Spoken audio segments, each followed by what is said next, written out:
Las opiniones y comentarios expresados en el siguiente espacio son exclusiva potestad de quienes lo emiten. Esta empresa televisora exime su responsabilidad o participación en los mismos.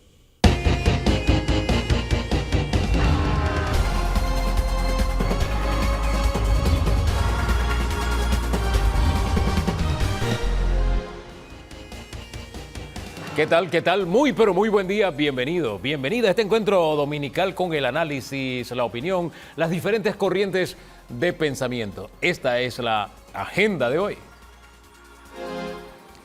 Una visión país, ¿hacia dónde va Panamá? Eso lo vamos a conversar con Fernando Aramburu Porras, exministro de Economía y Finanzas. El pulso político-legal del país. Hay un tema por ahí de que el señor Martinelli no se puede reelegir. ¿En qué se fundamenta eso? Estaremos hablando con Rodrigo Noriega. El diálogo por la Caja de Seguro Social sigue de vacaciones. Francisco Bustamante, ex subdirector de la Caja, nos acompañará. Esta semana política ha estado entre postulaciones, renuncias, qué sé yo. Tenemos análisis político esta mañana. Y también el pulso de la contienda electoral. Cerramos hablando con Javier Ordinola y Roberto Ruiz Díaz. Don Danilo Toro, esa es la agenda de hoy. ¿Qué tal? Bueno, una agenda que va acompañada del calendario electoral panameño, pero ojo, el calendario electoral panameño empina su curva con el calendario cultural panameño. ¿Y qué es culturalmente lo que viene? Vienen los carnavales. Así que viene un carnaval político. Exacto. Así de sencillo. Así de sencillo. Oiga, y este carnaval político, pues este domingo nos presenta una postulación. El vicepresidente de la República, exministro de la presidencia, diciendo, aspiro a ser candidato presidencial. Don Fernando Aramburu Porras, ¿tiene futuro? Bienvenido, buen día. Gracias, buenos días. ¿Tiene futuro este paso? Bueno, yo pienso que el vicepresidente, como cualquier panameño y miembro del partido PRD, tiene derecho a postularse. Eso es indudable. Yo creo que es un buen muchacho, inteligente, tiene buena presencia, pero no es su momento. Yo creo que ningún gobierno sea reelecto, esta sería la primera vez. Primero tiene que ganar en las primarias del PRD y le ha salido un contrincante que, bueno, él no ha concretado su postulación, pero debería hacerlo, porque creo que el PRD debe tener una opción. A Martín Torrijos, que es el que debería postularse, lo está apoyando el grupo tradicional del PRD, o sea, los de antaño, porque hay toda una corrida nueva que son de apoyo de los diputados. Parece que él tiene el apoyo del gobierno, por supuesto, de Nito y del grupo del gobierno, el gobierno entero, todo el apoyo que es mucho, logístico y de obras y tal, porque él como vicepresidente podrá seguir inaugurando obras y tal. No, inaugurando no. En inauguraciones no puede estar. Bueno, vamos a ver. Formando parte de gobierno sí, pero... Ojalá que te dé la razón. Ya se lo dijo el tribunal y el propio presidente de la República dijo que no. Yo lo que le dije a don Gaby, a Gaby le dije que ¿para qué quería ser presidente si ya había sido presidente? Oye, esa pregunta le iba a hacer. Esa frase suya me quedó ahí dando vueltas en la cabeza, pero añadió algo más. Después habló de que el señor Carrizo era presidente de facto. Bueno, porque en efecto da la impresión, esta es una impresión, pero una impresión que tiene evidencias de que el presidente Cortizo ha echado un paso al lado y ha dejado que el vicepresidente sea el que ejecuta el gobierno y las decisiones aparentemente las toma en conjunto con él, o por lo menos en conjunto con él, o si no él. Eso es lo que la impresión que da. O sea, él ya ha comido, ha probado las mieles del poder. Él se maneja muy bien con los diputados de la Asamblea, del PRD, por supuesto que lo están apoyando, con excepción del presidente de la Asamblea, que también está corriendo. Pero yo pienso que no es el momento del PRD. Inclusive si él ganara las primarias, que pareciera tener ahora mayores posibilidades que Martín, yo no lo veo ganando la elección general por el rechazo que tiene el gobierno en este momento. Pero me quedo con eso de que el señor Carrizo ha estado cogobernando o copresidiendo el país. Bueno, eso lo sabe todo el mundo, Hugo. Ajá. Eso lo comenta todo el mundo en Panamá. Eso no es que yo lo estoy inventando ahora. No. Eso todos sabemos y entendemos. El presidente está enfermo, de repente él tiene otras prioridades, no está con ganas de confrontar nada, tener una crisis, menos la del seguro social. Por eso mi mensaje ayer al presidente Cortizo va también al vicepresidente Carrizo, que demuestra que tiene coraje y sienta en la mesa a los empresarios, trabajadores y el gobierno para que por lo menos le presenten una propuesta al país. Oye, es que, mire, vamos a hacer un ejercicio. Vamos a suponer que el señor Gaby Carrizo gana las elecciones primarias de su partido. Y vamos a suponer que gana las elecciones del próximo año y llega a la presidencia de la República. ¿Estaría heredando esa bomba de tiempo del Seguro Social si este gobierno no la paga? Así mismo es, el que se lanza de candidato a la presidencia y es electo por su partido, debe manifestarse y pronunciarse cuál es su posición. Yo creo que no podemos darnos el lujo, Hugo, ya no es cuestión de politiquería.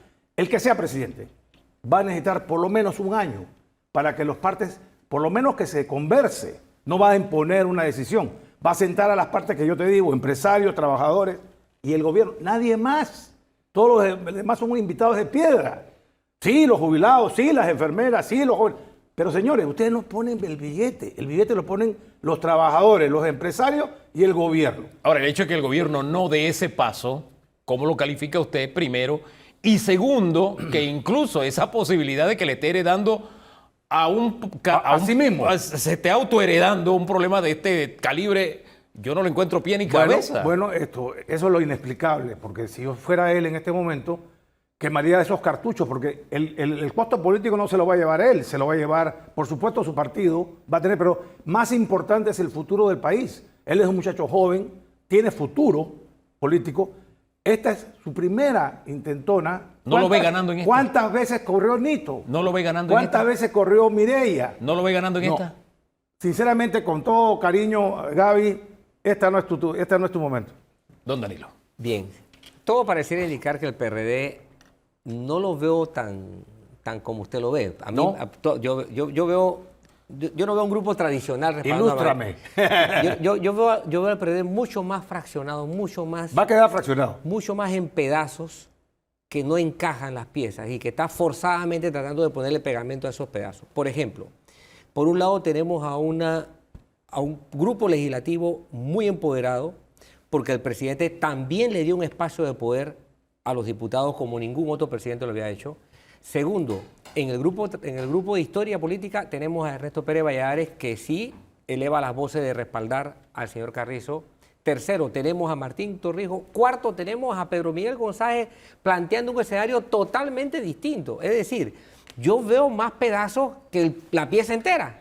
¿Usted cómo lo ve? Yo lo veo igual, coincido contigo y creo que el partido se va a fraccionar. Va a pasar lo mismo que pasó con Balbina y Juan Carlos Navarro. El partido quedó dividido y Balbina fue muy disminuida a la elección y por eso perdió. Balbina, acuérdate, iban las encuestas arriba y después Martinelli le pasó cuando se unió con el panameñismo. El partido va dividido.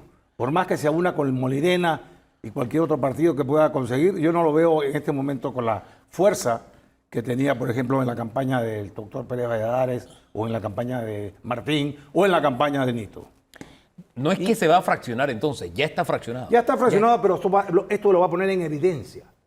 La competencia que va a haber entre el grupo de Pedro González, que va a postular a Martín, u otro, porque ellos van a postular a alguien.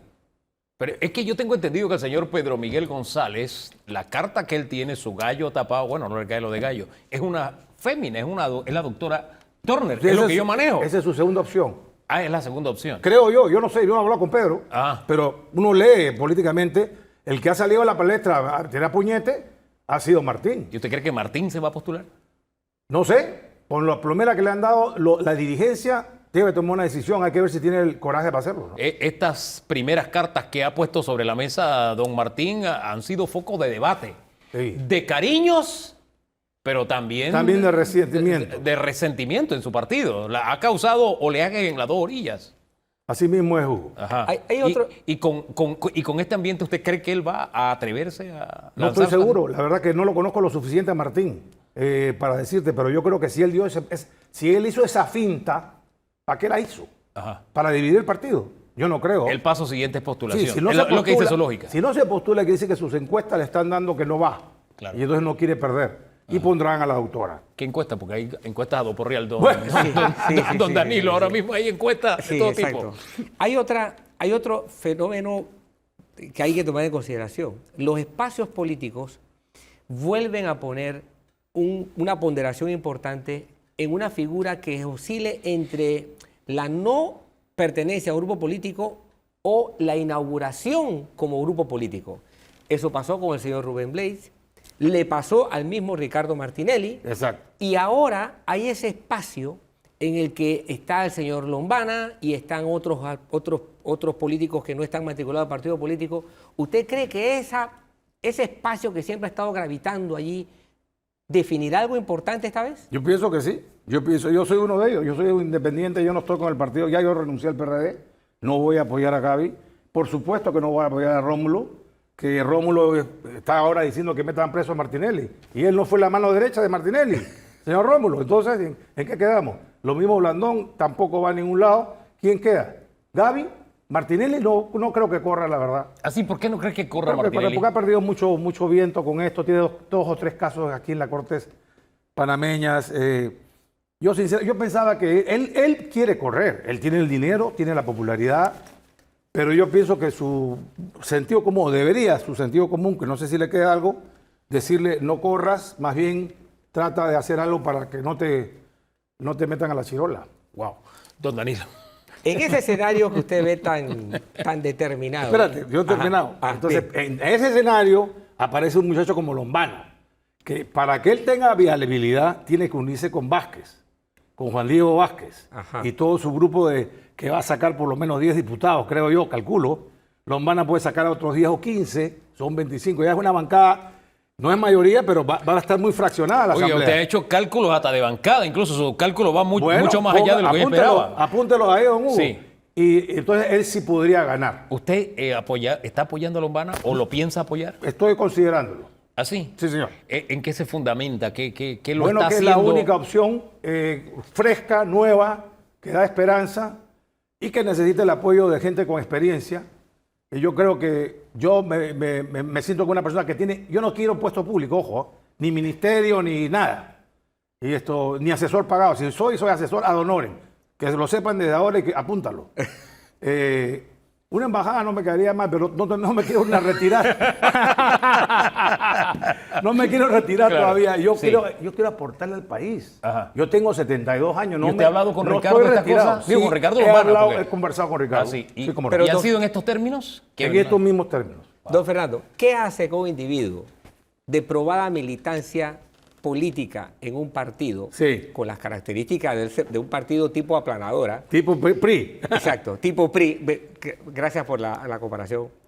Gire toda su perspectiva de consideración hacia un movimiento totalmente novedoso, hacia un movimiento que implica casi que un borrón y cuenta nueva.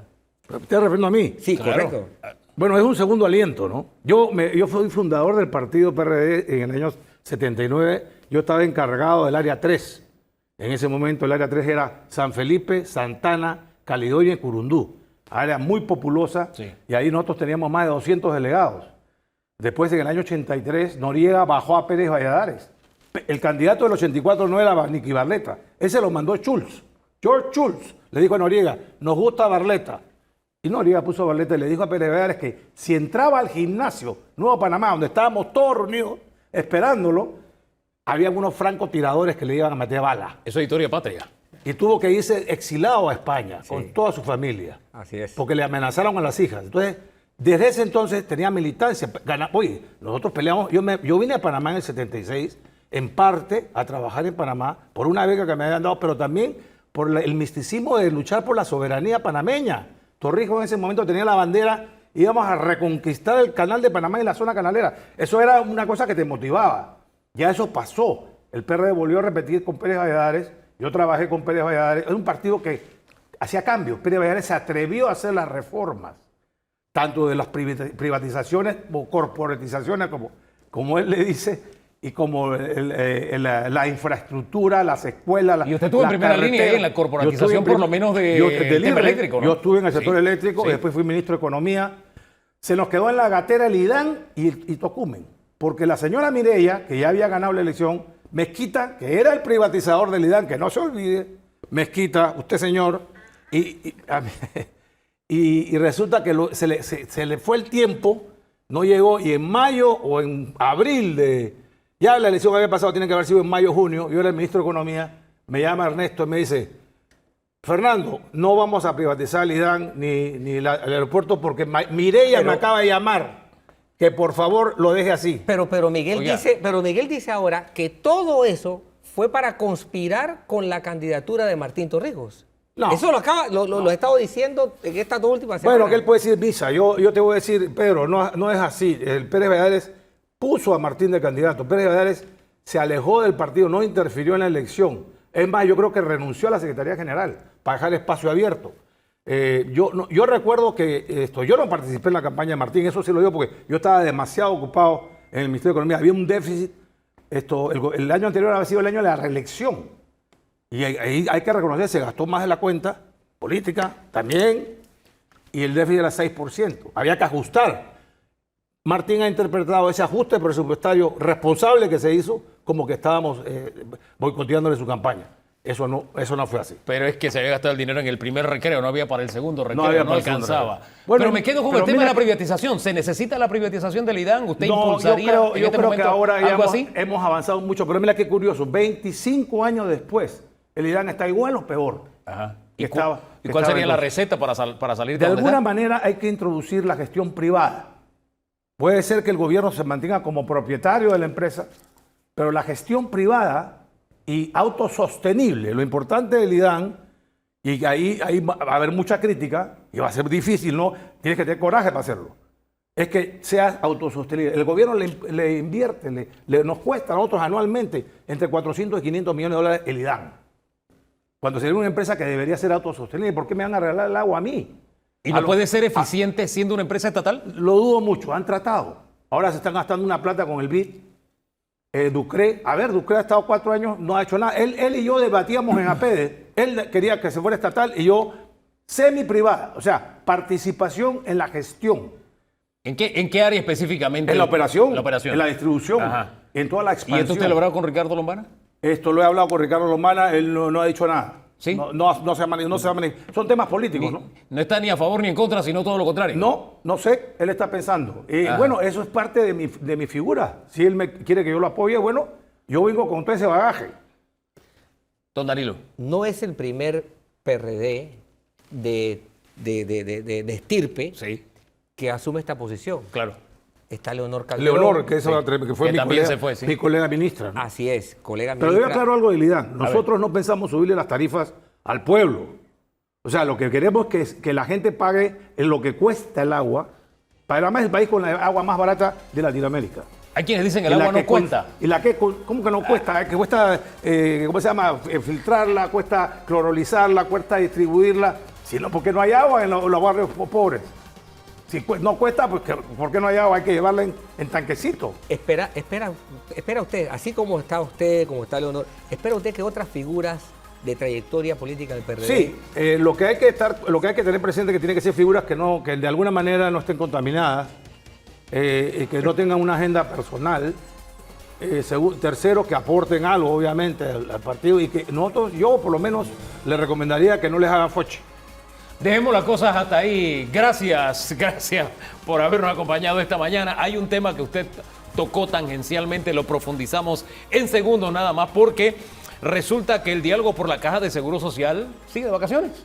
Y ya sabemos cuándo se va a morir el paciente. Ese Ya. es otro tema que tiene que enfrentar en la reforma fiscal que no hemos hablado. Oh, sí, se nos quedó en el tintero ese tema. Pero hablemos del Seguro Social en el siguiente bloque. Pendientes está el doctor Francisco Bustamante con nosotros.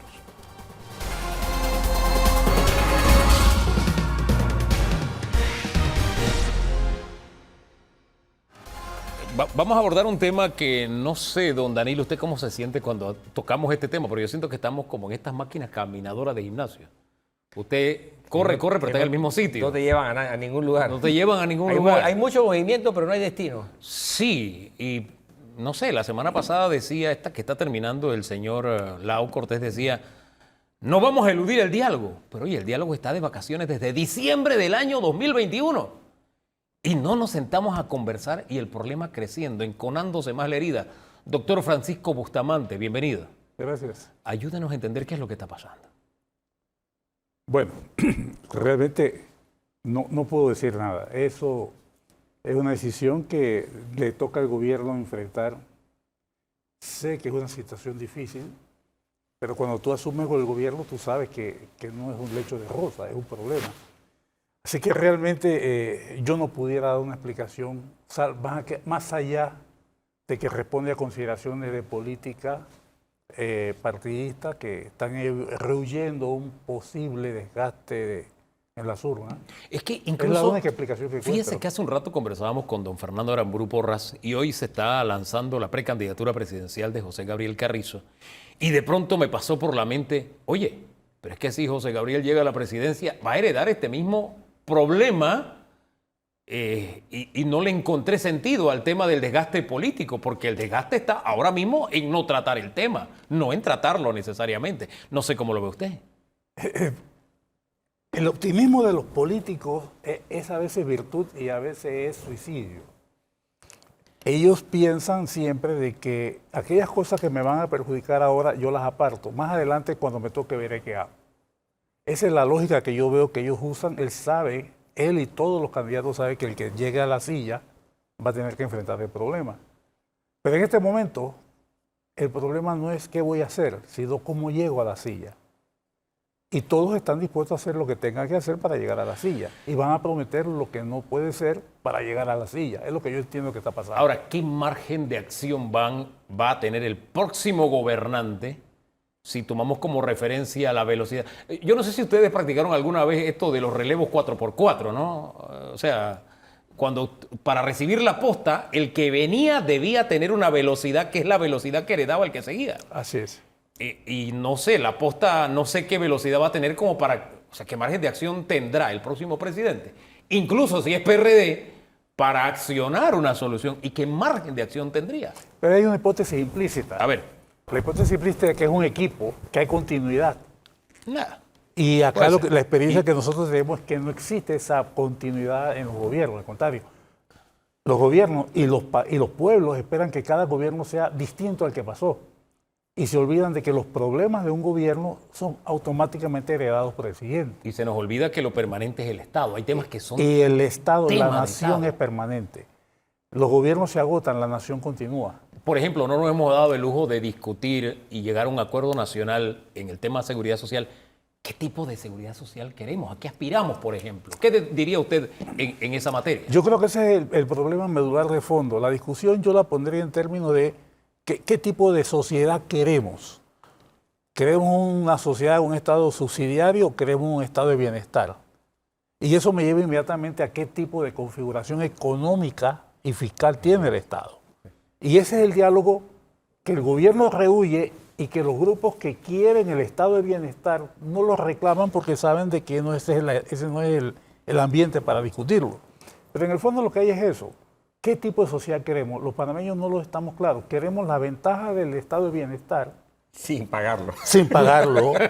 y Como la que, fiesta sin pagarla. Es que también es que lo que pagamos no sentimos que estamos recibiendo del Estado en compensación o en respuesta a lo que estamos invirtiendo en él. y lo cual no es cierto, porque yo te puedo decir, mira, ver. en el tema de salud, los trabajadores ponen el medio del 1% en el programa de salud y las empresas ponen el 8%. El 8,5% de salud básicamente lo financian las empresas de Panamá, las formales. Entonces es el empleador el que está pagando los gastos de salud del trabajador, no el trabajador, porque ese medio por ciento solamente sirve para pagar las pensiones, maternidad, los lentes, cosas de ese tipo. En el caso del programa de invalidez, vejez y muerte, el de jubilación, el 100% del dinero más los pocos ingresos que genera van directamente al trabajador. Lo que pasa es que lo que pone es tan poco, y esos cálculos lo hicimos, el trabajador retira en un estimado de 8 años todo lo que puso en los 20 años de servicio. Es decir, todo jubilado que tenga más de 8 años de servicio está siendo subsidiado por la sociedad.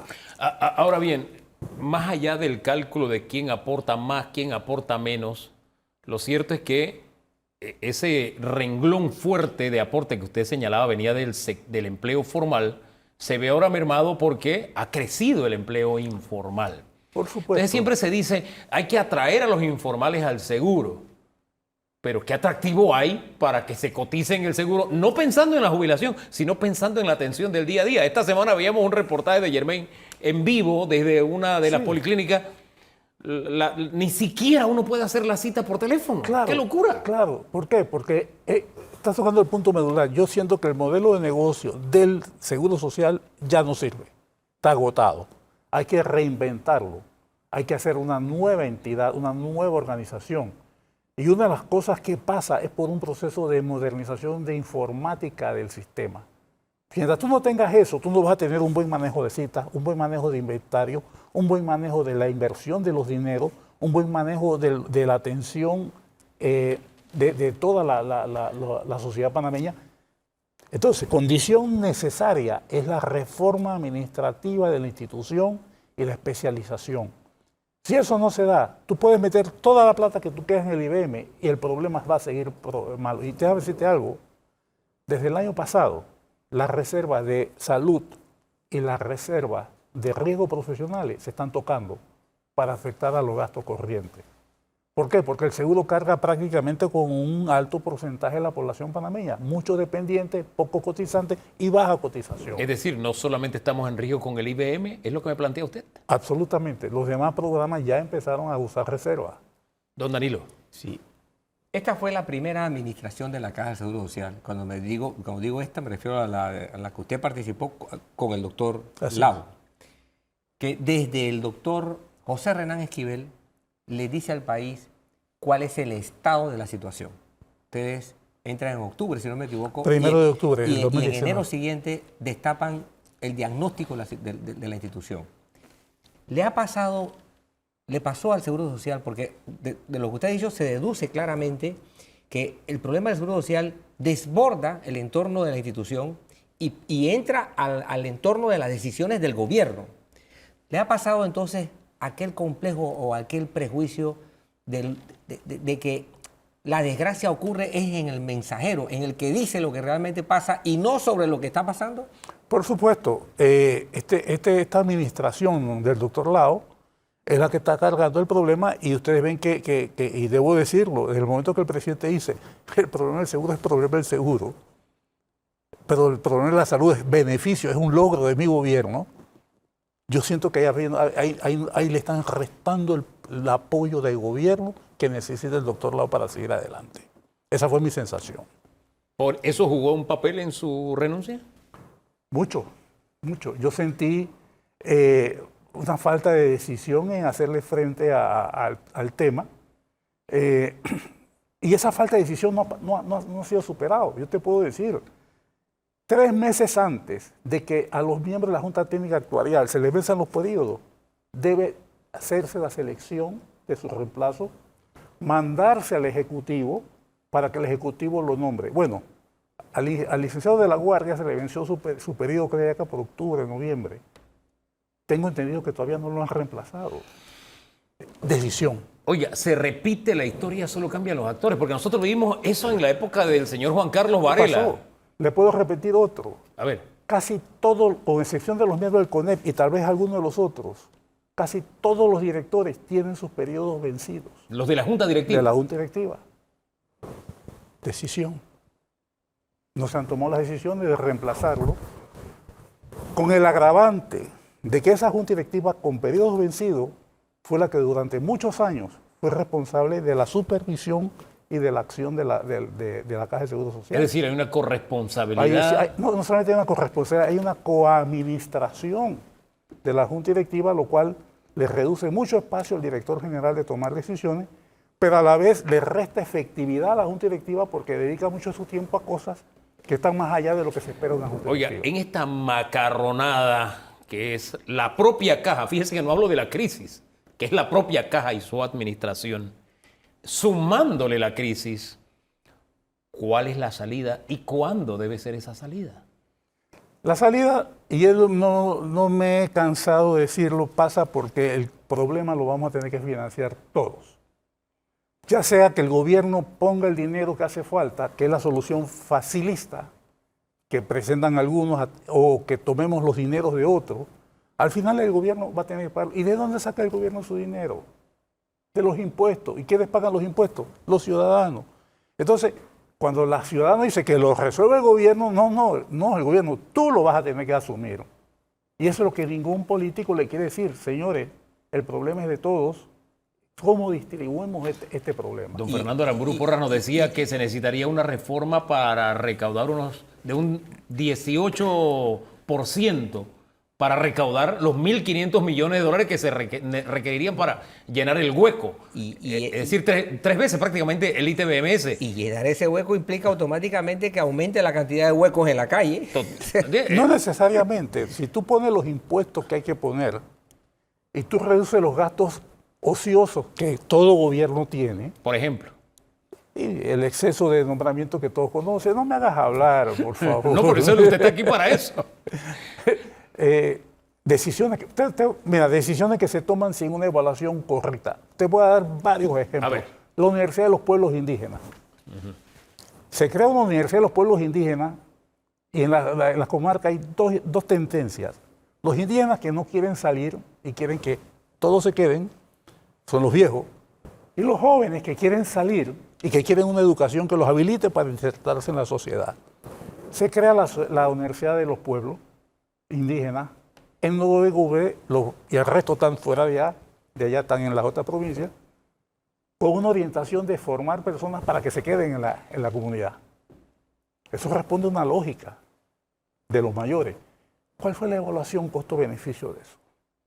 ¿No era más eficiente que los que quieran estudiar facilitarle el acceso a las universidades estatales? Ese es uno de los gastos. Es un ejemplo de lo que es una decisión que no es técnicamente solventada. Ajá. El problema es la basura. Tan fácil que es, mira, yo vi sistemas de manejo de basura en distintos países. Tienes que hacerlo bien, no lo han hecho. Vivimos administrando crisis. Se está venciendo la concesión y todavía no tenemos claro qué es lo que vamos a hacer. Pero yo te No puedo tenemos una decir, decisión. esos son solo pequeños ejemplos así Sí. de lo que me viene por la mente, de cosas que ameritan una gestión mucho más pensada, y ahí es donde entra una buena decisión del gobierno que todavía no se ve. Recuperar la capacidad de planificación del Estado. Eso es una condición necesaria que tiene que darse para que tú puedas enfrentar los problemas, no con la crisis, sino con la prevención de que no caigamos en crisis. Ahora bien, me quedo con lo que nos dijo hace un rato de que el paso para superar el problema de la caja o enfrentar la crisis, por lo menos, no necesariamente recae esa carga en la actual administración de la caja, sino en la decisión del gobierno central. Ese ha sido el freno. Yo creo que ha sido la falta que ha habido. Yo te puedo decir, la administración del doctor Lao tiene claras las opciones de lo que hay que hacer. Existen todos los análisis, todas las corridas, toda esa posición existe. Muy ingenuamente quisimos hacerlo con el doctor Lao de que fuera la sociedad que diera el paso adelante, y con lo que nos encontramos fue una sociedad que sigue en el ¿qué hay para mí? Oye, sí, comenzaron a debatir es cuánto iba a ganar en dieta la junta directiva. Era inconcebible. No, miren un ejemplo. La junta directiva gana $100 por reunión. Eso Sí. es nada. Y tienen 2 reuniones semanales, más un montón de reuniones toda la semana, Sí. para llegar a 1.200. Yo fui del criterio de que si tú querías traer talento a la junta directiva, tú tenías que dar una dieta mejor. Mucho mejor, exacto. Pero tenías que poner requisitos mejores. Cuando se veía gato al diálogo, yo me acuerdo un dirigente laboral comenzó a protestar porque él tenía el derecho de sentarse en la junta directiva. Yo le dije, perdone, usted no tiene el derecho. El asegurado tiene el derecho de que los mejores se sienten en Debe esa ser bien junta. representado. Que estar bien representado, no usted. Entonces, es que hay para mí. Llegó otro grupo diciendo, nosotros queremos, todavía está, un asiento en la silla, los sindicatos de la Caja del Seguro Social, porque nosotros trabajamos aquí. Llegó otro diciendo, no, nosotros queremos también sentarnos, no ser miembros de que hay el grupo médico son 3. No, queremos uno cada uno. Y en un momento dado, tú tenías una junta de 11 y las expectativas de muchos era que fuera como de 20, 25. No estaban entendiendo el problema. El entendimiento del problema, por una parte, y el que hay para mí, que algunos relacionan esta frase con la asamblea. Pero estamos hablando de un ente totalmente distinto y la mentalidad es que hay para mí. Por eso yo decía, mi querido amigo, que todo parte de qué tipo de sociedad queremos. Ahora, sí, el principio de que sí deben existir requisitos es fundamental. Debe haber un mínimo de requisitos. No podemos seguir con esta lotería de oportunidades. A mí me consta que hay sindicatos que están haciendo o que han hecho enormes esfuerzos para preparar a su gente, prepararlos académicamente. Y me gustaría que esa gente participara en juntas directivas, pero las normas actuales tienen la ventana abierta para que entre cualquier viento. Y usualmente se colocan los que manejan los sindicatos. Entonces, ¿qué tenemos nosotros? Que vemos de que no necesariamente los mejores están en la junta directiva. No necesariamente. Hay buena voluntad. Yo admito que muchos de ellos tienen buena voluntad, pero el camino hacia el infierno está pavimentado de buena voluntad. Ahora bien, con el tiempo que nos queda y conociendo lo grave de la situación, si usted tuviera que decirle un consejo a quienes administran el Estado temporalmente, ¿qué les diría? ¿Cuál es el siguiente paso? Saquemos el esquema de los cálculos políticos, etcétera. Vamos a la realidad. ¿Cuál debe ser el siguiente paso pensando en el país? Primero, yo tengo mucho temor. Yo lo veo como una amenaza, que la Asamblea va a discutir el proyecto de CONATO para la reforma del tema. Esa es una visión muy parcial, muy sesgada y muy dirigida hacia el segmento mayoritario que son los trabajadores.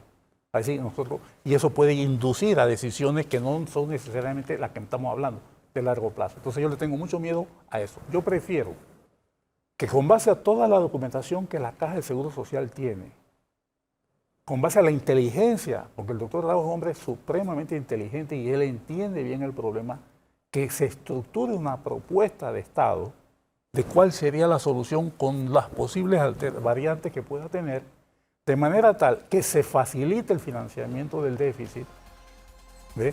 Y que se pueda permitir mañana que el gobierno que se siente tenga la libertad de que no tiene la presión de dónde voy a sacar para pagar las pensiones, pero que pueda trabajar sobre una propuesta que va a ser sujeta a discusión. Bien. Esa sería mi propuesta. Y cerramos con esa propuesta porque el venir a conversar domingo a domingo no es una letanía, no es venir a lamentarnos y a quejarnos, sino a ayudar, a proponer, a mostrar dirección. Y en gran medida las ideas que usted deja en este día aquí sobre la mesa, creo que deben ser tomadas en serio. Porque la Caja de Seguro Social no es un tema que no se puede seguir viendo con miras a la siguiente elección. No puede. Estamos hablando del Estado, estamos hablando de algo permanente. Y me quedo con algo que nos había dicho ya el señor Aramburu Porras. Quiebra la Caja, el país también se va a quebrar si se da una situación como esa. Pero en fin, gracias por sus aportes esta mañana, doctor. Bienvenido siempre. Nosotros vamos a la pausa. A propósito de cálculos políticos, hay quienes sacaron la calculadora contando meses y se pusieron también a revisar la Constitución y han puesto en la mesa un tema que tiene que ser objeto de debate. El señor Ricardo Martinelli puede reelegirse o no. Ese tema lo conversamos en el siguiente segmento, en el siguiente bloque. Pendientes.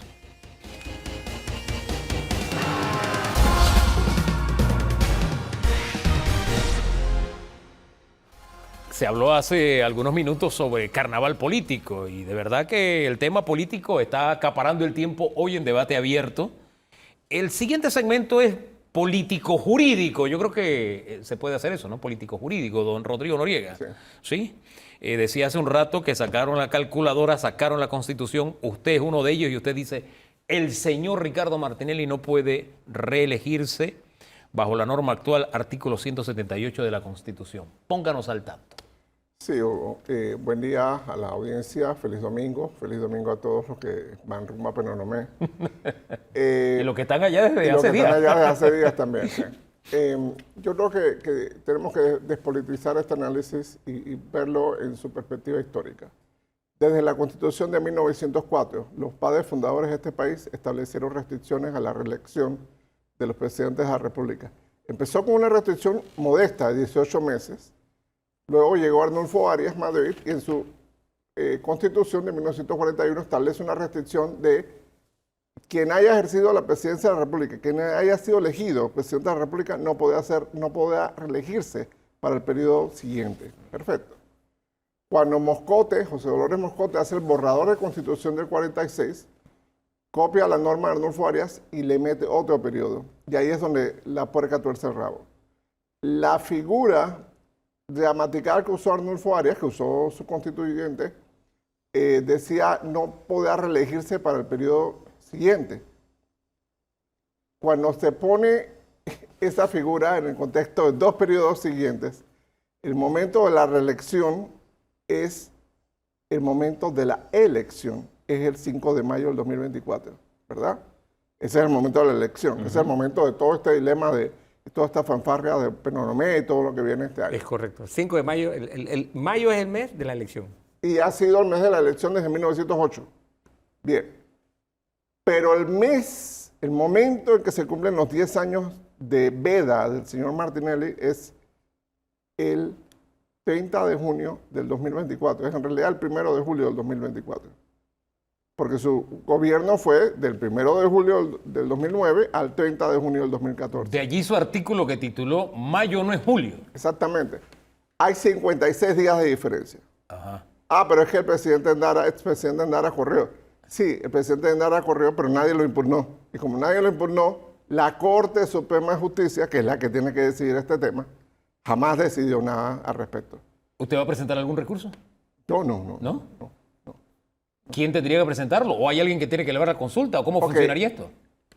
Hay 2 caminos. A ver. Un camino es que cuando el partido, realizando metas, hipotéticamente, nomine al expresidente Martinelli a la presidencia de la República, el funcionario del Tribunal Electoral que tiene que hacer esa nominación, es recibir ese documento y aprobarlo y emitir la resolución, haga una consulta a la Corte Suprema de Justicia y diga, oye, yo por cierto, esta persona puede ser candidato a la presidencia, esta persona puede ser elegido a la presidencia en mayo de 2024 y va a esa consulta del Tribunal Electoral a la Corte Suprema de Justicia.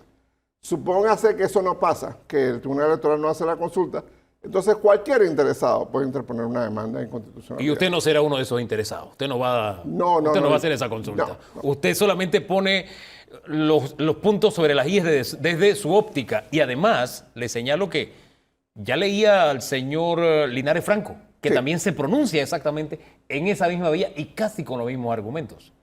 ¿Eso quiere decir que ya hay una escuela, que ya hay una corriente de pensamiento en esa dirección? Y hay muchos constitucionalistas y muchos exmagistrados que te dicen que sí, que esa es la lectura correcta. Hay otros que no, ojo. Sí. Hay otros que dicen que no, que en realidad el espíritu, y el licenciado Bustamante mencionaba eso Sí, en la pausa, aquí saliendo se lo decía. de que los abogados son espiritistas, Sí. porque están invocando el espíritu de la ley.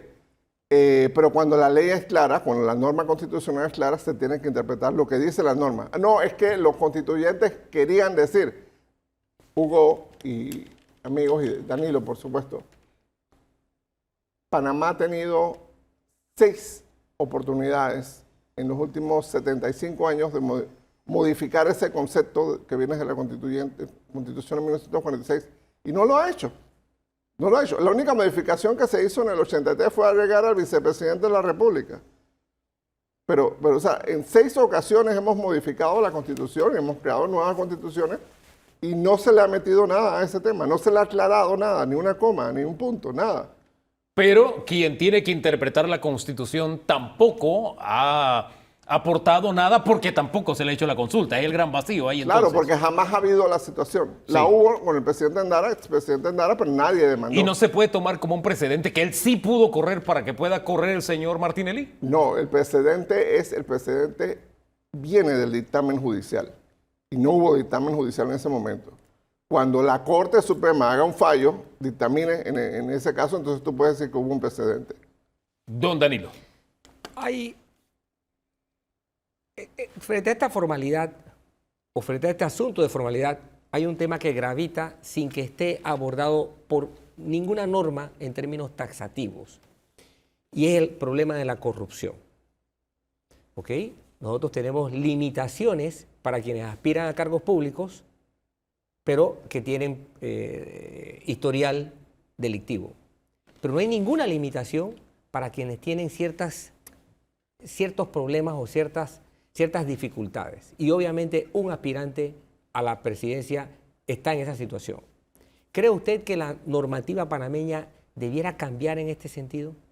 ¿O está bien que tenga las puertas abiertas a todo el mundo y los 35 años basten y sobre para que pueda ser presidente de la República alguien? Gracias por la pregunta, Danilo. Yo pienso que la norma tiene que ser modificada, porque 35 años no es suficiente y hay que exigir un poquito más. En cuanto a poner nuevas barreras en materia de corrupción y demás, hay que tener mucho cuidado, porque se puede prestar a que, bueno, ¿quién va a ser el candidato? Ah, Hugo Famanía va a ser candidato, vamos a meterle todas las denuncias del mundo.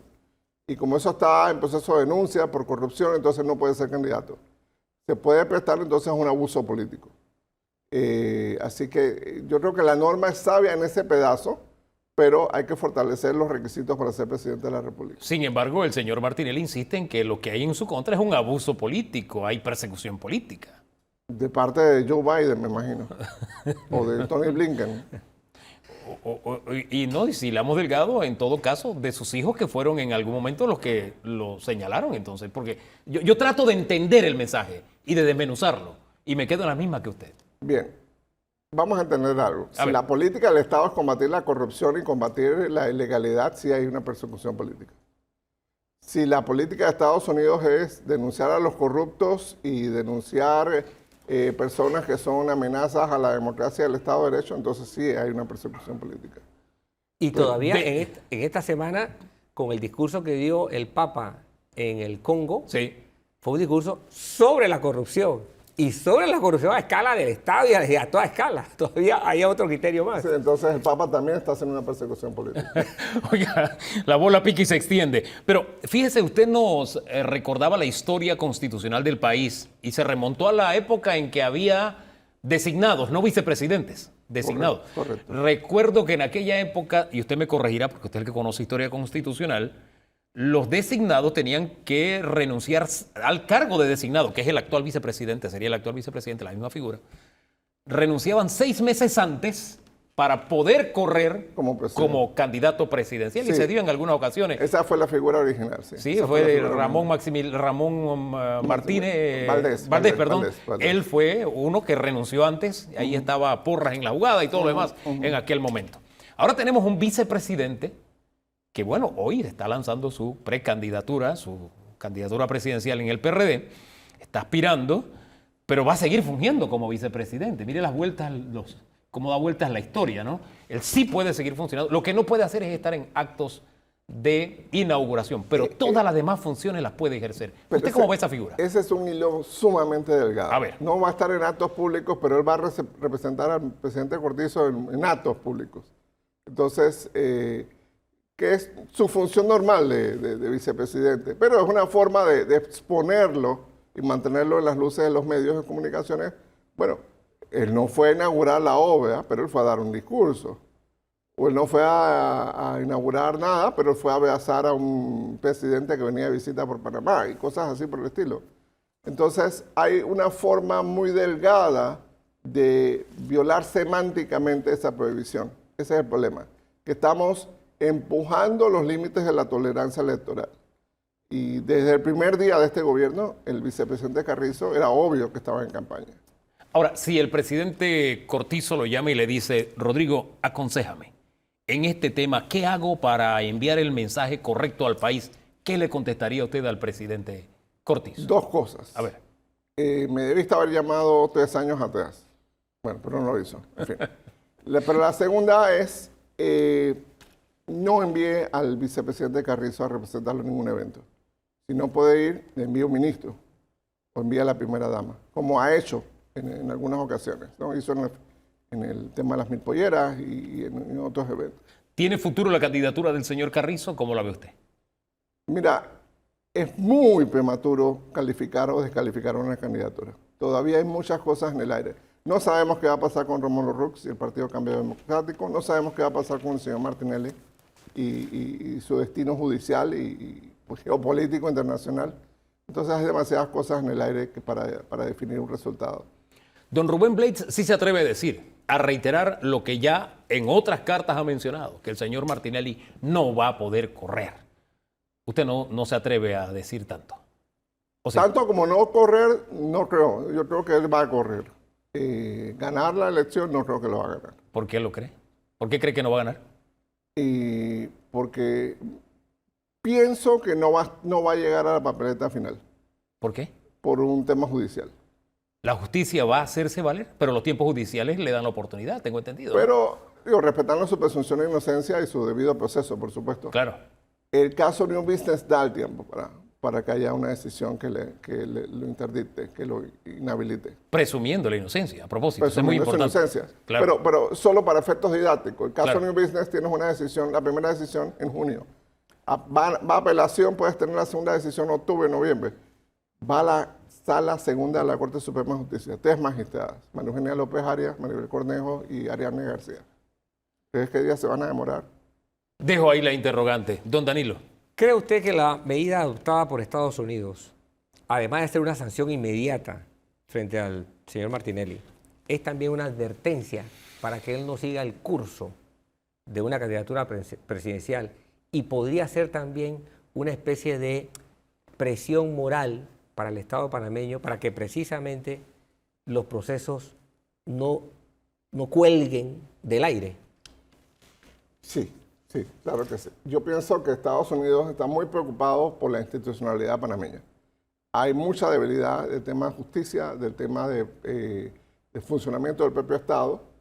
Este es un Estado que ha sido calificado por especialistas internacionales como un Estado capturado por élites empresariales y por sectores corruptos. Y es muy fácil presumir que, bueno, la justicia panameña no tiene la mejor fama.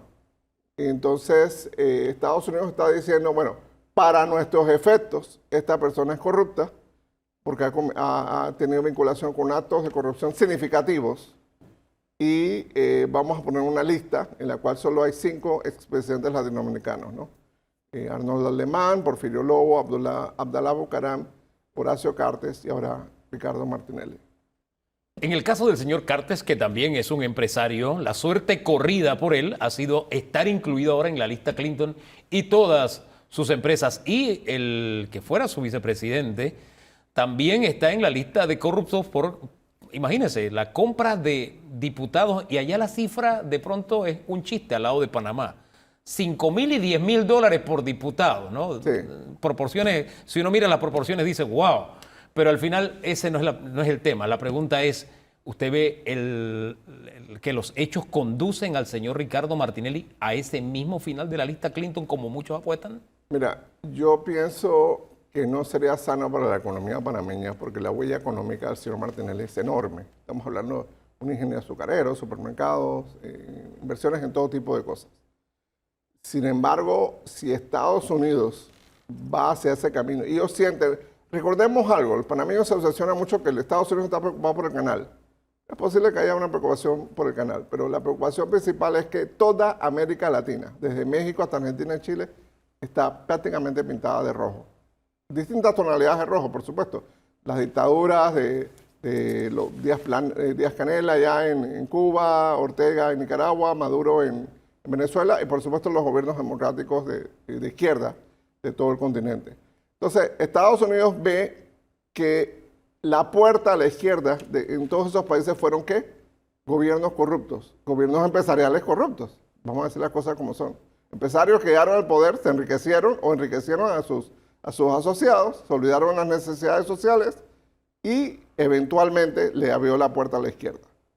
Entonces, Estados Unidos está tomando esta herramienta de la lista contra la corrupción y diciendo, bueno, ¿sabes qué? Paraguay no puede ser otro caso de esto. Ecuador no puede ser otro caso de esto.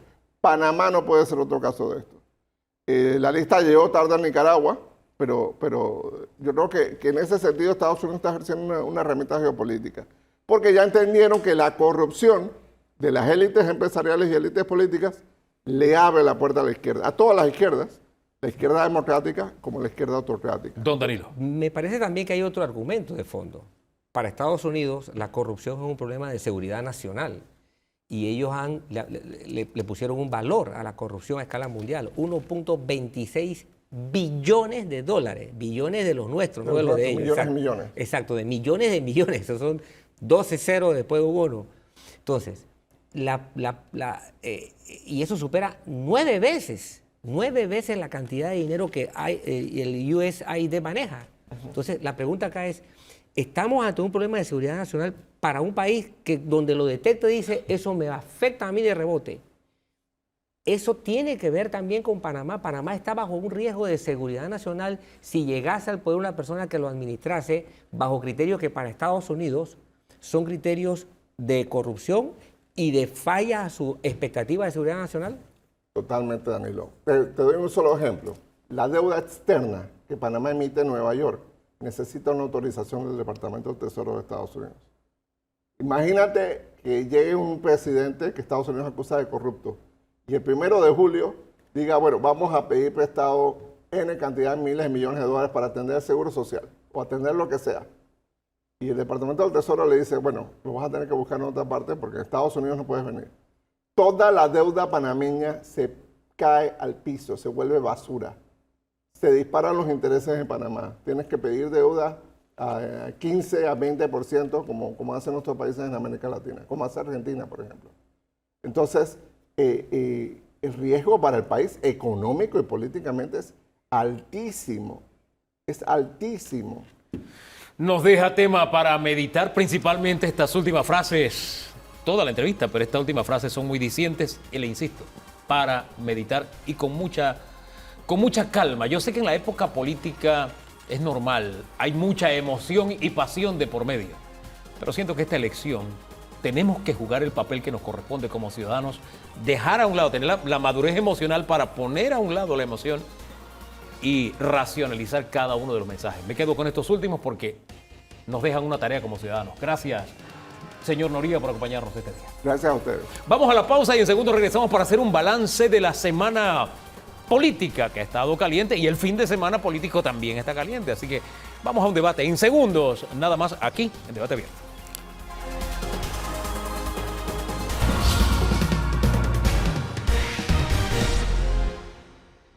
Wow. Oye, estamos conversando con don Roberto Ruiz Díaz, con Roger Tejada, los dos protagonistas de este segmento que viene a continuación. Y heredamos un poco la conversa que nos dejó don Rodrigo Noriega, don Danilo, ¿no? Así es. Esta historia que estamos viendo se va desarrollando práctica en tiempo real. El mundo la está viendo, la del señor Ricardo Martinelli, con una ventaja. Usted fue embajador en Paraguay. Bienvenido, buen día. Buen día. Sí. Buen día, señor Buen día, Tejada, bienvenido. Y usted nos hacía una relatoría de lo que pasó con el presidente de Paraguay, que digamos que ha sido el protagonista en la política paraguaya de lo que ahora está viviendo el señor Martinelli. Desarrollenos los hechos, que ese hilo de pensamiento que me llevaba me ilustra mucho. Sí, bueno, mira, es un tema, es una radiografía realmente Sí. de lo que puede pasar. El gobierno de los Estados Unidos en julio del año pasado incluye a Horacio Cartes, el expresidente En julio. de Paraguay. Incluso incluye al vicepresidente actual, Sí, que iba a ser candidato a la presidencia, y él desiste de esa candidatura a la presidencia a raíz de esa inclusión. Él sí reaccionó en julio, renunció. Él renunció a la candidatura, a ir candidatura. a la primaria Ajá. dentro del partido. Entonces, ¿qué pasa? Que de julio hasta enero, cuando se hace el anuncio de Ricardo Martinelli que se incluye en una lista, al día siguiente en Paraguay, Horacio Cartes pasa ya a la OFAC, él y sus empresas. Es ya decir, sale de la lista como que eres el corrupto y ahora pasas a la situación donde no puedes hacer negocio con los Estados Unidos, ni tus empresas, ni tus familiares. Ahora, este segundo capítulo del presidente paraguayo se dio 6 meses después. Sí, eso fue como un aviso. Ajá. ¿Qué pasa en el interín? Es el reto que hace Horacio Cartes a los americanos, que es, él se postula a presidir a la Asociación Nacional Republicana, que es el Partido Colorado, y la gana con 500,000 votos. Y su candidato a la presidencia, porque allá no puede haber reelección, Santiago Peña, gana también con 539,000 votos la primaria del Partido Colorado en contra del candidato que el presidente actual, que también es el Partido Colorado, había presentado. Ahora, Entonces tú ves que hay como un reto, y es lo que yo entiendo, que los americanos simplemente dijeron, tú me estás retando a mí. Entonces ahora vas a pasar a la siguiente fase, que es, ya te meto en el tema de la OFAC. bien, el primer paso fue el Departamento de Estado, la segunda fue OFAC o la lista Clinton. Y en un término de 6 meses con todos esos hechos políticos que ocurrieron en Paraguay. Hablemos un poquito de los hechos políticos en Panamá y si cabe el parangón o la comparación o la analogía, no sé cómo llamarlo. El señor Martinelli lo primero que dijo fue, ni Panamá ni los Estados Unidos tienen prueba de que yo estoy metido en acto de corrupción. Fue el primero. Después emitió una nota diciendo, yo fui amigo de los estadounidenses y cuando sea presidente nuevo me voy a llevar mejor con los estadounidenses. ¿Él no asumió una posición de reto o usted cree que mantener la candidatura es repetir lo que ya hizo el presidente? Si lo vemos como pasó en Paraguay, sería lo mismo. Estoy retando a los americanos, es decir, no me interesa que me metas en una lista y yo voy a competir y voy a participar. O sea, ¿usted vaticina que la reacción de los Estados Unidos va a ser la misma? Todo conduce a eso, por lo que hicieron, porque no solo es que te quedas con que es contra el expresidente, sino que incluyeron a un vicepresidente en funciones, que ya eso es mucho más allá. Entonces tú tienes que tener el cuidado de la lectura que hay que tener de lo que te está pasando a un ex colega en otro país en una situación parecida. Pero dice que nadie aprende por cabeza ajena. No, definitivamente, pero igual también, ni la Constitución ni el Código Electoral impide que por estar metido en una lista tú puedas ser candidato. Claro. Así que eso es una situación que la va a tener que valorar personalmente Ricardo Martinelli con su yo propio, no con sus asesores, y determinar él hasta dónde yo quiero llegar con esta situación. Y ver al final, si no corre, a quién le va a poner la mano. ¿Qué lectura tienen en el PRD de esto? Mira, este mensaje puede tener diversas connotaciones, pero sin lugar a dudas, la lectura es que se vienen tiempos este año, no solamente que estamos en tiempos políticos electorales, sino que vienen audiencias y procesos que han estado en curso y que se van a dar este año, sobre todo en el último semestre, y el gobierno norteamericano está pendiente a los resultados de estos procesos, donde hay una cantidad de actores políticos involucrados por presuntos actos y que ellos están esperando un resultado y consecuencias irresponsables de esos actos. Ahora bien, el señor Rubén Blades sí fue claro, directo y dijo, ya él había dicho anteriormente que no veía corriendo al señor Martinelli, lo volvió a insistir esta semana. ¿Ustedes se atreven a ensayar lo mismo o ustedes creen que el señor Martinelli, conociendo su personalidad, va a insistir hasta el final? Yo mantengo la posición que Ricardo Martinelli va a correr para presidente. Él va a correr y yo siempre le he mandado un mensaje a los otros actores políticos. Todos están aferrados a que Martinelli no corra. Ninguno está haciendo ni una propuesta al país de cómo lo cambio, cómo lo mejoro. Están amparados en que o los americanos o una situación judicial los saque del campo. Si una situación judicial, que es lo que puede pasar, sacarlo del campo, se va a volver un canibalismo electoral aquí, especialmente en el sector de la oposición, porque todos se van a sentir líderes, porque actualmente todos están con miedo a la figura de Ricardo Martinelli. Y ninguno, incluso ustedes han invitado a varios candidatos aquí, ninguno te presenta una propuesta. Todos terminan hablando de Martinelli. Y es hora que realmente ellos salgan al país y le digan, mi propuesta es esta, yo voy a mejorar esto, e independientemente si Martinelli corre o no. Pero todos están amparados en que Martinelli no corre. ¿En el PRD también hay miedo a Ricardo Martinelli? Mira, nosotros somos de la tesis de que él va a insistir. Ha preguntado si va a insistir, Sí. se va a mantener en sus aspiraciones. Sin embargo, también ha dicho nuestro colectivo somos el gobierno y el partido en gobierno.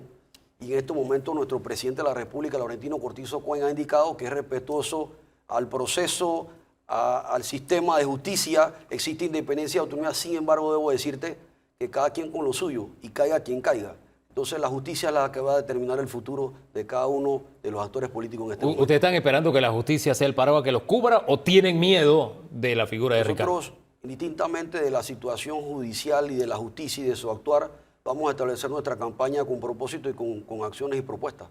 Más allá de don Ricardo. Más allá de cualquier situación. Don Danilo. Bien, el escenario actual pone un imponderable de peso sobre la figura de Ricardo Martinelli, pero también eleva las posibilidades, o por lo menos deja claramente que hay posibilidades para actores no tradicionales en la política de Panamá. Y a ese espacio se le agrega una clara situación de división del partido más grande del país, que hace demostraciones de ser un partido poderoso, pero que demuestra claramente que está dividido. ¿Cómo pretende darse en este escenario un viso de claridad de algún liderazgo que llame la atención? Sí, esa es buena observación y buen análisis, pero el Partido Revolucionario Democrático es un partido de corrientes, de diversas corrientes. Ha visto 3 corrientes, 4, 5 corrientes. En algunos momentos de la historia de nuestro colectivo nos hemos unido y en otras no. Hay que ser bastante crítico y frente a eso te debo decir que ese es el trabajo de los liderazgos. En este momento el vicepresidente de la República, José Gabriel Carrizo Jaén, ya separado de su cargo como ministro, siendo responsable ante el calendario electoral, que ahora podemos hablar mucho más sobre eso, entendiendo de que ya existe una norma, el artículo 282, que establece que el 1 de febrero, un año antes de la elección general, debe separarse el aspirante o los precandidatos entonces en el ruedo político, y la dirigencia natural o los dirigentes son los que deben buscar la unión, como lo hizo Laurentino Cortizo Cohen en el último proceso electoral al cual el PRD se enfrentó. Usted dice, hay ocasiones en que nos hemos unido, hay otras ocasiones en que no, pero hace unos minutos decía don Fernando Aramburu Porras, no es que el PRD se vaya a dividir, ya está fracturado, ya está fraccionado. ¿Ustedes tienen esa lectura o una lectura distinta? Yo no veo una división, veo esas corrientes en un sentido protagónico, buscando sus espacios. El PRD es un partido y tiene que ser un partido democrático por su constitución. Habrán diferencias. En la casa hay que lavarse los trapos dentro de la casa. Podrán darse situaciones así como a veces se dan discusiones en casa o no estamos en la misma línea. Sin embargo, al final hay que buscar esa unidad. La unidad nos hará fuerte y definitivamente con la cantidad de inscritos y la movilización y la logística. Y uno de los partidos proporcionalmente más grandes que tiene el mundo y el continente, la labor es la unidad. El propósito es la unidad. ¿Cómo ve usted el PRD? Mira, el problema del PRD es que ya la disciplina de partido se perdió en el PRD. Hace alrededor de 3 elecciones. Ya cada actor dentro del PRD ha decidido tomar su propia bandera. Ya no hay un liderazgo natural de quien tú sigues, a un Torrijos, que lo identificaban como el líder absoluto. Han nacido liderazgos, pero por sectores, que están impidiendo que el PRD, mira, yo siempre he sido el planteamiento, que el PRD si fuera disciplinado, ellos en su primaria, así como hace el Partido Colorado en Paraguay, decidirían quién es el próximo presidente del país. Pero como no son disciplinados, como simplemente el clientelismo se ha apoderado del sector del PRD, como bien lo dice Martín Torrijos, eso ha fraccionado esa ideología que tenían ellos, que ahora no tienen cómo identificarlos. Porque en oposición son compañeros. Te dicen, compañero, ¿cómo está? Pero cuando llegan al gobierno son socios. Entonces el discurso cambia y varía. Y yo soy del planteamiento de, si hay una primaria abierta, democrática, con libre participación, José Gabriel Carrizo no la gana. Porque internamente no ha desarrollado un liderazgo. Los liderazgos se desarrollan y se ganan a través del tiempo, no por medio de un cargo público. Y es lo que establecen a veces, la diferencia entre jerarquía y ¿cómo se dice? El tema entre rango y jerarquía. Sí, tú tienes el rango de vicepresidente porque fuiste puesto de a dedo, pero José Gabriel Carrizo jamás ha ido a una elección.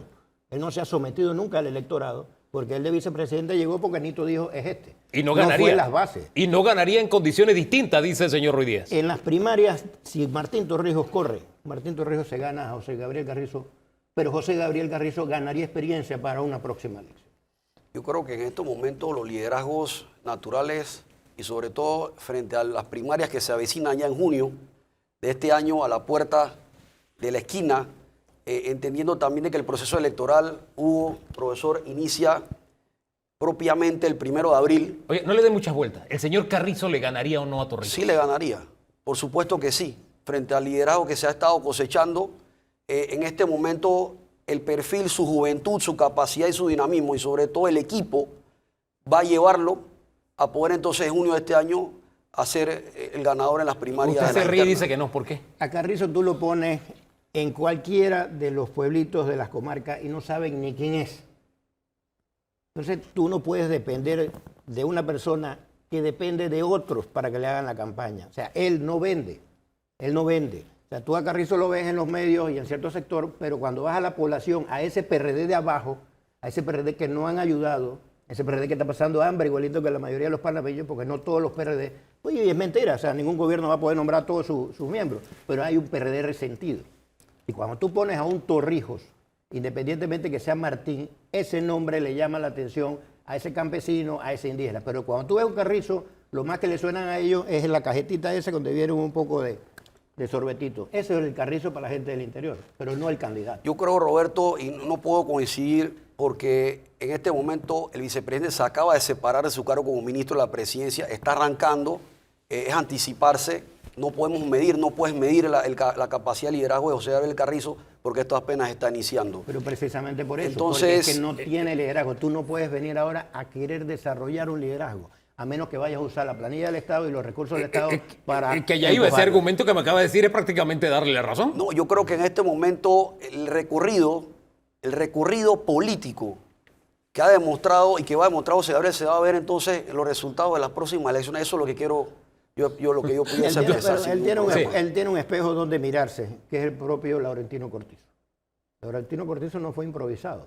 Laurentino Cortizo fue, creo que 2 veces diputado y aspiró en unas primarias. Entonces hizo su recorrido, la gente lo conoció, la gente se identificó. Yo personalmente era un creyente en la figura de Cortizo de que podía ser un buen gobierno, lastimosamente no fue así, pero cuando lo veías te daba esa sensación y esa proyección.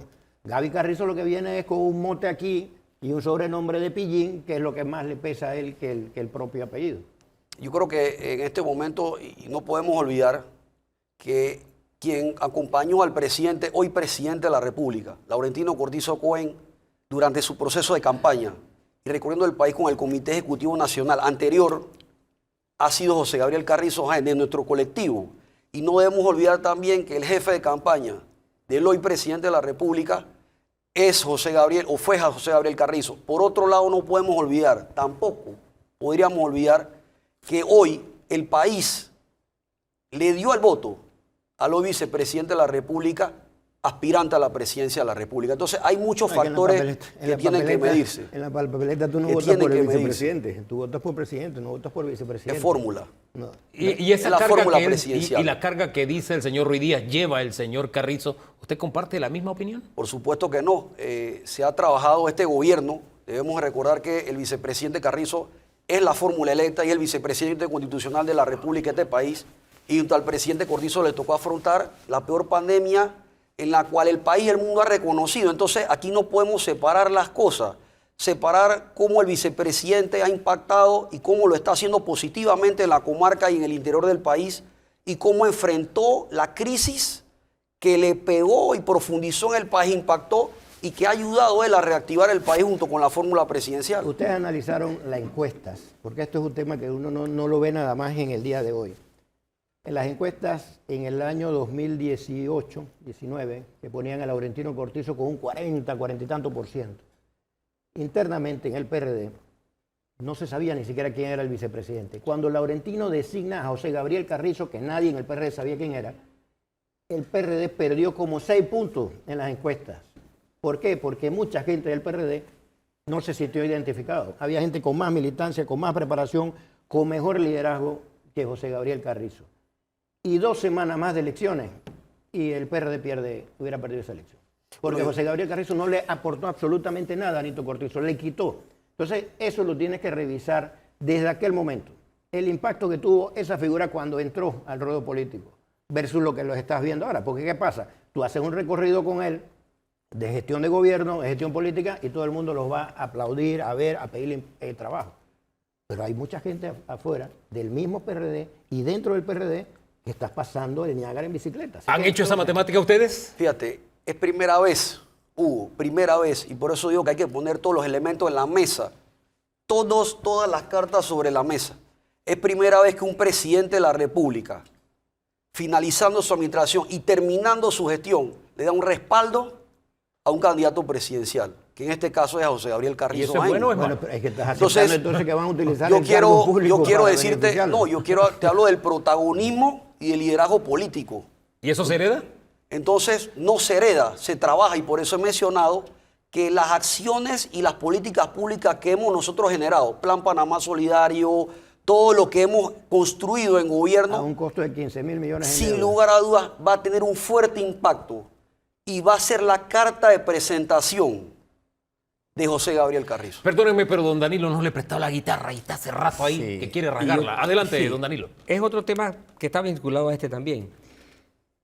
Los espacios para negociación con alianza dirigidos a las diputaciones, ¿son verdaderas posibilidades de negociación o son pólizas de seguro para diputados que pueden representar un apoyo asegurado si llegan al cargo por esta ruta que llamamos vía express y no vía electoral? Yo creo que el motivo en sí por la cual se generan estas reservas o se toman estas decisiones efectivamente para alianza, para acuerdos, sin lugar a dudas, yo lo he expresado en el colectivo, siempre tiene que protegerse, lograrse la institucionalidad y la democracia. No puede combinarse o equivocarse la ruta entre los acuerdos y alianzas y restarle a la democracia. Sin embargo, y es por eso que ha estado el tema importante en la palestra sobre el tema de las reservas y las diversas opiniones que hay referente a eso, profesor. Alianzas con varios partidos, han dicho los señores del PRD que van a tener y que por eso están reservando esos cargos. ¿Usted cómo ve ese panorama? No. ¿Le sumará o le restará? Esa es una decisión netamente política interna del propio partido, porque el PRD nunca ha tenido aliados. El PRD le cuesta tener aliados. ¿Y el Molinero? Es la diferencia. No, pues ahí vamos. Y históricamente Pala, Solidaridad, etcétera. Sí, Cambio Democrático lo fue en algún momento también. Son partidos que realmente tienen tanto músculo que el que se alía con ellos sale perdiendo. Y es un cálculo que muchos lo hacen. ¿Por qué? Porque tú votas por el partido mayoritario, entonces dejas al aliado a un lado. Cuando gana Martín Torrijos era con el Partido Popular. Sumas los votos del Partido Popular y no fue por eso que ganó Martín Torrijos. En esta coyuntura, Laurentino Cortizo gana por los votos del Molirena. Pero ese voto de Molirena no es el Molirena tradicional, porque el Molirena tradicional te tira 80.000, hasta 100.000 votos. Y en esta ocasión fueron 30 y tantos mil votos fue lo que tiró. Por eso que es difícil creerle a un Benicio Robinson decir, no, es que estamos reservando para alianzas. ¿Para alianzas con quién? Si la mayoría de los partidos están en oposición y ninguno quiere entrar al gobierno. Alianzas a la vida para los propios diputados, para cerrar. Alianza, el Comité Ejecutivo Nacional y la estructura, las más altas autoridades están trabajando en esas alianzas. Oiga, don Boris Barrios me dijo que si no se logran alianzas, esos cargos deben ir a primaria en una segunda fecha, pero que no pueden ser de a dedo. Eso lo dejo ahí sobre el tapete nada más para un próximo programa. Por lo pronto vamos a la pausa agradeciéndoles que nos hayan acompañado. Usted se queda con nosotros porque vamos a cerrar el tramo hablando, sí, de cómo está avanzando este torneo político de acuerdo a los tiempos establecidos, porque debemos estar claros en los tiempos por aquello de las renuncias, postulaciones, primarias. Da tiempo o no para estas segundas primarias de no darse alianzas y todo eso, pero será en el siguiente segmento aquí en Debate Abierto.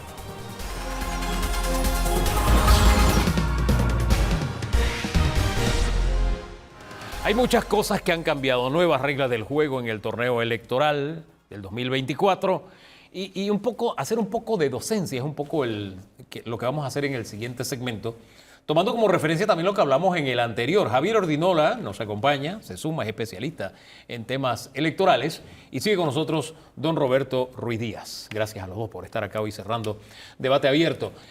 Hay cosas que han cambiado. Los independientes antes creo que tenían 3 meses en la elección pasada para colectar sus firmas. Ahora tienen 1 año. Es más, ya a estas alturas hay quienes están pidiendo socorro y se han ido a refugiar con partidos políticos. Ojo con eso. Candidatos en diferentes niveles que han dicho yo mejor busco un partido porque esta carrera de resistencia no la aguanto. Esos cambios, comencemos así en la esfera de los independientes. ¿Y qué vaticinan ustedes al final? Porque usted también iba por el independiente y dijo yo no doy para tanto, ¿no? Mira, es que el tema en la elección pasada el periodo era más corto. Sí.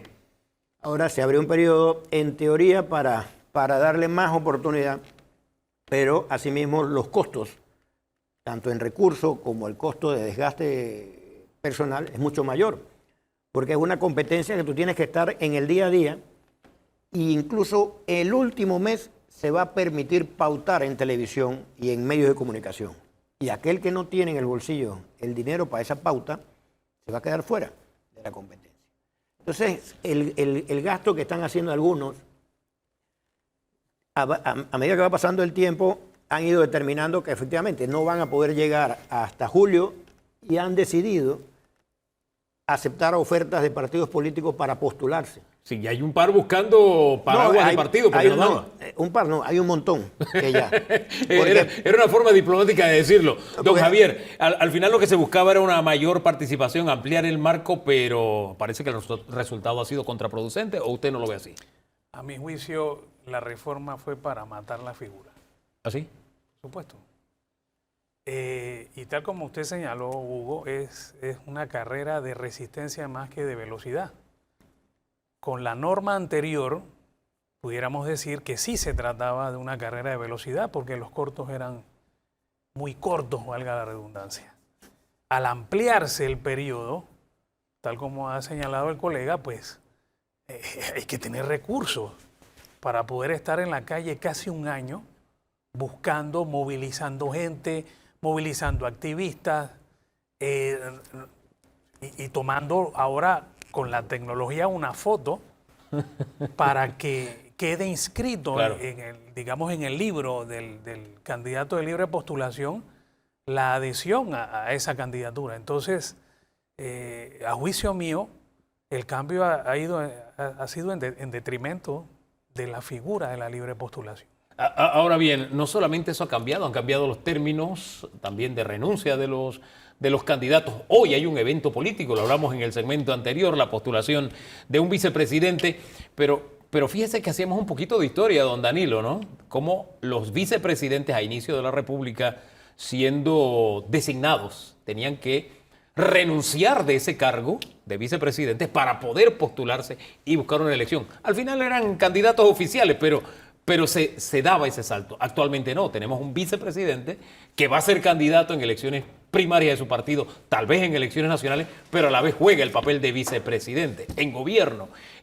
Al final, esta figura híbrida tenemos que irla repensando, no va a tener ningún efecto. ¿Cómo lo ven ustedes? Mira, hay que recordar, en el año 2017 yo demandé ante la Corte Suprema la norma que establecía que se prohibía a los candidatos y precandidatos participar en la inauguración de obras, pero se exceptuaba a los representantes, alcalde, diputado y vicepresidente, pues. O sea, a los de elección popular se les exceptuaba. La Corte declaró que era inconstitucional porque era una competencia desleal y actualmente ninguno puede participar en inauguración de obras. Y lo hicimos para que fuera algo equitativo. Recuerdo que incluso funcionarios del gobierno en ese momento me llamaron para reclamarme por eso. Yo estoy esperando que me llamen ahora, que son oposición, para que me agradezcan, porque ahora les conviene a ellos la figura. Pero cuando haces el análisis, tú ves que ya Juan Carlos Varela fue candidato siendo vicepresidente, pero no estaba matrimoniado con Ricardo Martinelli. Sí. En este caso, José Gabriel Carrizo sí tiene un concubinato escandaloso con Laurentino Cortizo, en donde él le va a dar todo el apoyo necesario para que él se imponga en unas candidaturas. Entonces, eso le va a restar mucho a la democracia y va a afectar mucho la transparencia en cómo vamos a ver esas elecciones en el 2024. ¿Su criterio? Fíjese, cuando nace esta prohibición, las figuras que tenían que presentar renuncia 6 meses antes de la elección eran figuras de jerarquía, digamos, dentro del aparato estatal. Con mando y jurisdicción, creo que era el término. Con mando y jurisdicción, Sí. correcto. Eso fue cambiando en el devenir del tiempo. Incluían ministros, viceministros, secretarios generales, directores de entidades autónomas, semiautónomas, pero el listado fue creciendo en la medida que cada gobierno también iba creando nuevos puestos. Sin embargo, fíjese que al final yo siento que a quien afecta realmente es a ese funcionario chiquito, a ese funcionario pequeño, que pudiera quedar enredado digamos, en la nomenclatura esta del artículo 33, 34 actual del Código Electoral, que va a tener que renunciar para poder participar. Y va a tener que renunciar, si hay primaria en su partido, desde el momento en que su postulación sale publicada en el boletín electoral, o sea, mucho tiempo después de aquella disposición que hablaba de 6 meses antes de la elección. Es obvio que la norma lo que quería era que esa calidad de funcionarios no utilizaran su influencia en el puesto, en el cargo, para poder tener, digamos, más opciones y tal como señaló Ruiz Díaz, creaba pues una competencia desleal, definitivamente. ¿Y en este caso hay una competencia desleal?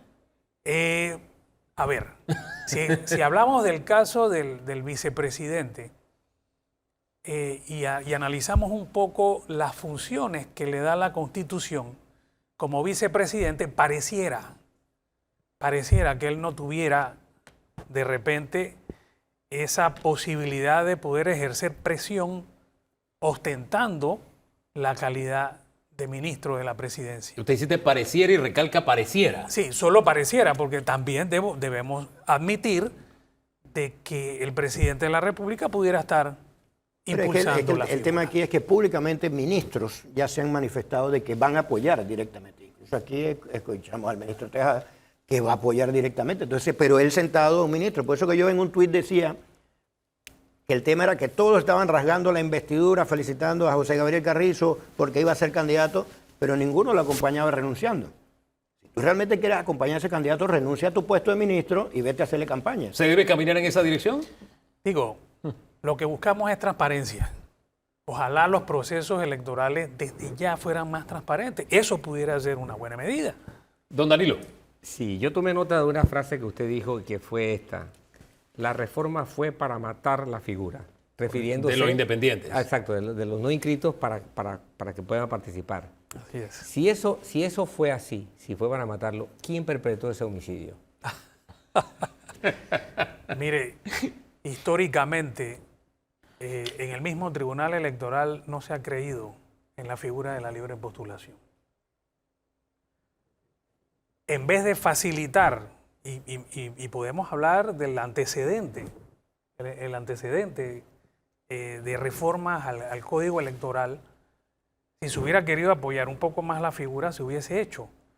Mire, la primera limitación es completamente absurda y violatoria de los derechos políticos del ciudadano.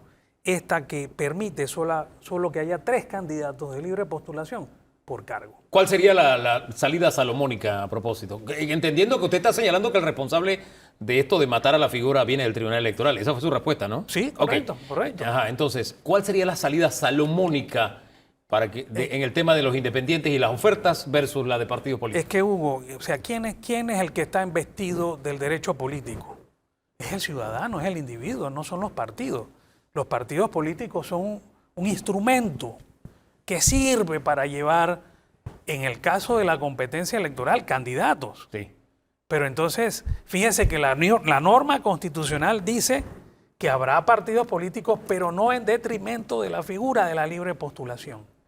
Esta norma, a juicio mío, recoge lo que plantea la Declaración Universal de Derechos Humanos, el Pacto de San José, que dice que cualquier ciudadano puede ser parte del gobierno de su país. Hombre, una salida salomónica de mi punto de vista sería, hay 4 candidatos por los partidos políticos a la presidencia. Que haya 4 candidatos de libre postulación. Me parece que sería salomónico. La idea es que si tú le estás estableciendo un mínimo de firmas, todo el que alcance ese mínimo de firmas, que aspire.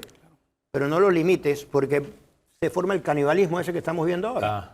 Si usted llegó a las 39.000 firmas, ya usted tiene que descansar, preparar su proyecto de campaña y tal, pero tú tienes a gente con ya más de 39.000 firmas peleando todavía porque tienen que llegar entre los 3.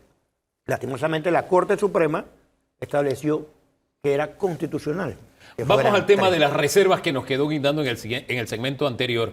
Decía que conversé con don Boris Barrios y don Boris me decía, no, aquí no hay espacio para reservar puestos, no hay espacio para la dedocracia.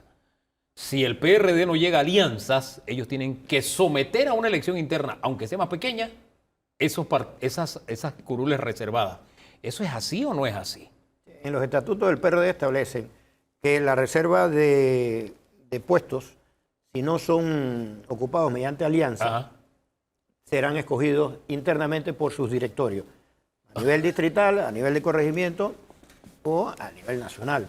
O sea que los actuales diputados tendrían su curul asegurada, Sí, me dice la lógica. Es que realmente lo que ellos hicieron fue reservarse y evitar ir a una confrontación contra sus propios copartidarios, porque no es que se van a confrontar con alguien de afuera, sino con su propio copartidario, y han matado ese liderazgo natural que debe tener cualquier partido de dejar que surjan nuevas personas, gente con mentalidad más fresca, que hagan propuestas mucho más de avanzada, simplemente las han matado. Entonces tú ves a un Benicio Robinson que ya él aseguró su candidatura y él sigue manipulando al gobierno desde la Comisión de Presupuestos. Ahora lo que se vende es que están buscando alianza y dijeron que con varios partidos.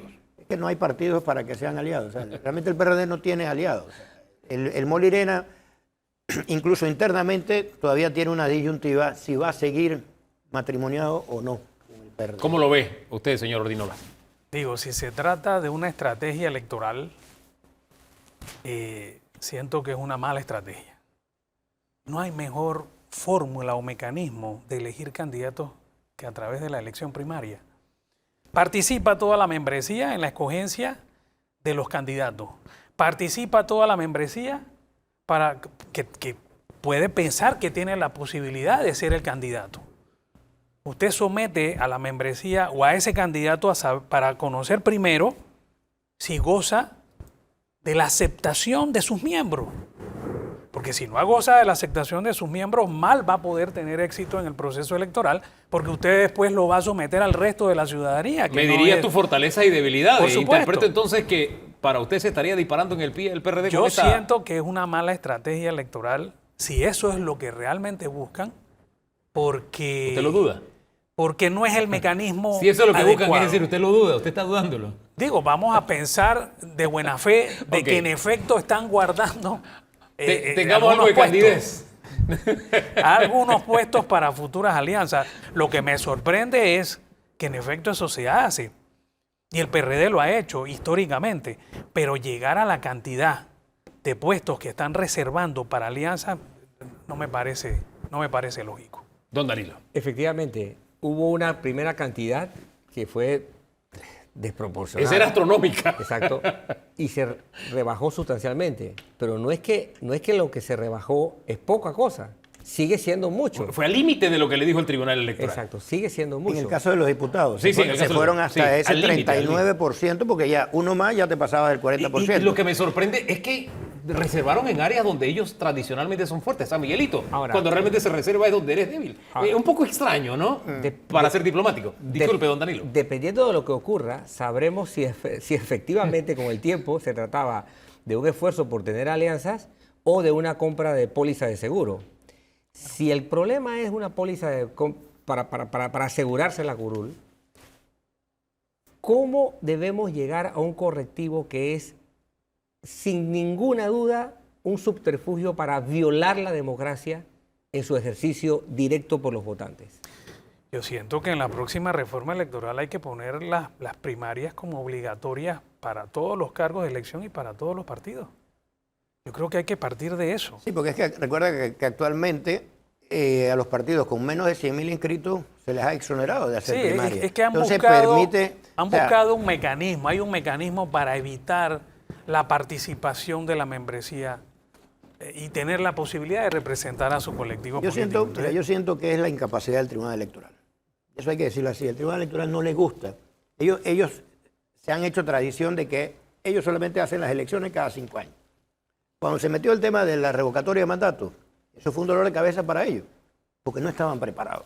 Y de ahí salieron todas esas denuncias que yo hice con el famoso app, que no servía, y que luego ahora los candidatos independientes han estado también reclamando lo mismo.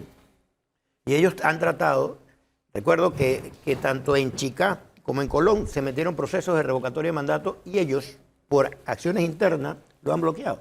El de Chorrera ahí está dormido, más nunca lo tocaron. Y el de Darién, Osman Valdés tomó la absurda decisión de anularlo porque dice, el recurso era que no se había presentado personalmente la solicitud, cuando la persona subió hasta la foto en redes entregándola con la directora y todo. Entonces esa era la forma que ellos utilizaron para que no hubiese otro proceso de revocatoria. Entonces ellos no querían. Incluso está el tema de la constituyente. Ellos emitieron un decreto que la Corte también declaró inconstitucional, que en este periodo tú no podías llamar a una constituyente, pues porque ellos estaban ocupados en preparando las elecciones. Entonces tú, al soberano, que es el pueblo, no le puedes poner condiciones. Tú quieres ser magistrado del Tribunal Electoral, tú te tienes que preparar para todas las elecciones que sean necesarias. Que si quieren a futuro reformar y establecer, como en otros países, que en un solo día todos los partidos van a primaria, de repente tienen un ahorro, que es lo que posiblemente uno quiera buscar, ¿no? Pero actualmente el tribunal ha demostrado mucha incapacidad. Ahora, con ese tribunal que usted nos pinta, este tema con lo que nos dejó don Rodrigo Noriega. Don Rodrigo sostiene que al señor Ricardo Martinelli no le dan los tiempos para la reelección, que mayo no es julio, que hay creo que 52 días que le harían falta a don Ricardo para poder reelegirse, porque la reelección tendría que ser en julio, no en mayo. Es la tesis que él tiene basado en el 178 de la Constitución. Y dice que esto se dirime si el Tribunal Electoral eleva una consulta, pero un Tribunal Electoral con las características que usted me dice La pregunta es, ¿elevar alguna consulta o que las aguas sigan su curso como ocurrió en la época de don Guillermo Endara? La interpretación que hace Noriega es más bien de una persona que tiene un problema personal con Ricardo Martinelli. Ahora, no es el único que ha esbozado ideas como esa. El Sí, señor Linares Franco también lo ha dicho, por ejemplo, entre otros. Varios han buscado, pero tú te tienes que ir a ver el espíritu de la norma en este momento.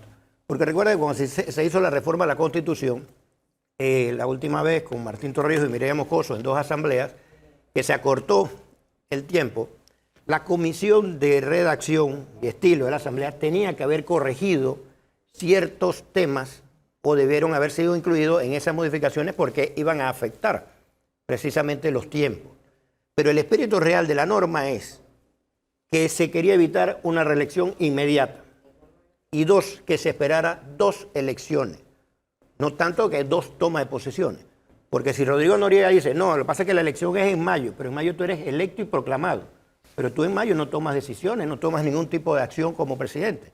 El 1 de julio es que tú tomas. Pero es que eso es lo que le posesión insiste, que es reelección, no ejercicio del cargo, que eso le comienza en julio. Sí, ¿Me explico? pero la toma de posición, porque la Constitución te habla de 2 periodos, no habla de periodos de elecciones. ¿Qué dice usted, señor Reynolds? Sobre el tema hay una interpretación del doctor Italo Antinori, que ahora que menciona el tema lo recuerdo. Literalmente no recuerdo lo que dice, pero esa disyuntiva se ha venido planteando, en efecto. Y hay quienes la upan, quienes dicen que no podría, en efecto manifiestan de que el periodo constitucional termina el 30 de junio. Cosa que en la elección no se cumplirían los tiempos. Pero ese Ahora, es un tema que habría que... A mí me gustaría verificar las actas de la Asamblea cuando se discutieron las reformas para ver si el espíritu era ese constitucionales. realmente, para Exactamente. conocer realmente Así es. el espíritu. Pero en fin, es un tema que va a seguir generando debate. Por lo pronto, gracias por el asomo que hemos tenido en este día. Gracias por habernos acompañado. Don Danilo, a usted, amigo televidente, recuerde que el programa completo lo puede ver a través de las redes sociales esta tarde en la plataforma YouTube. Esta tarde también a las 3 en ECO tenemos la cita para ver el programa completo. Y la cita también para el próximo domingo. De aquí entonces nos seguimos regalando el mejor fin de semana de nuestras vidas. ¿Le parece? Bendiciones.